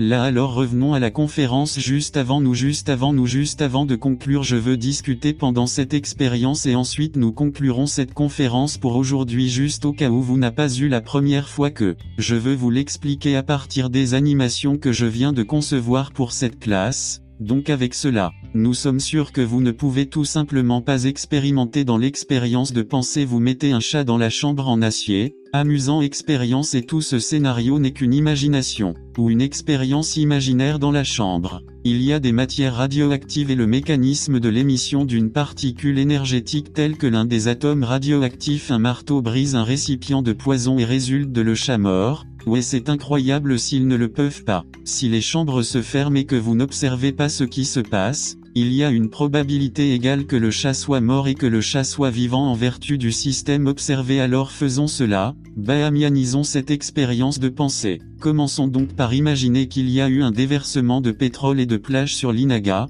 les zones entourées d'une clôture de votre entreprise. Vous devez donc entrer dans la zone pour observer ce qui se passe. Si le flamant rose de la zone boit de l'étang, le flamant mourra dans la zone. Si vous n'êtes pas là pour observer ce qui se passe dans la zone de l'étang et que la zone de l'étang est fermée, le flamant a une probabilité égale d'être mort et d'être vivant en vertu du fait que le système n'est pas observé. Alors qu'est-ce que cela indique? À quoi? Ne vous perdez pas dans les détails. Ce que cela indique un comportement mécanique quantique et son caractère unique de par sa nature étrange. Cela indique également à quel point le comportement mécanique quantique ne fait pas exactement transfert. Pour une compréhension du comportement macroscopique, il y a incertitude et indétermination. Oui, une zone d'électrons est étrange et comme nous. Concluons. Je veux vous rappeler que beaucoup de ces scientifiques se sont rencontrés lors d'une conférence spécifique appelée la conférence Solvay, où beaucoup de physiciens brillants se rencontrent, et si vous regardez l'image, il y a une image caractéristique de nombreux scientifiques dans laquelle ils sont en réponse photographiés. Albert Einstein doit amener tous les autres, et ce sont le genre de conférences. Prochaine conférence, nous discuterons de la dualité des particules d'ondées.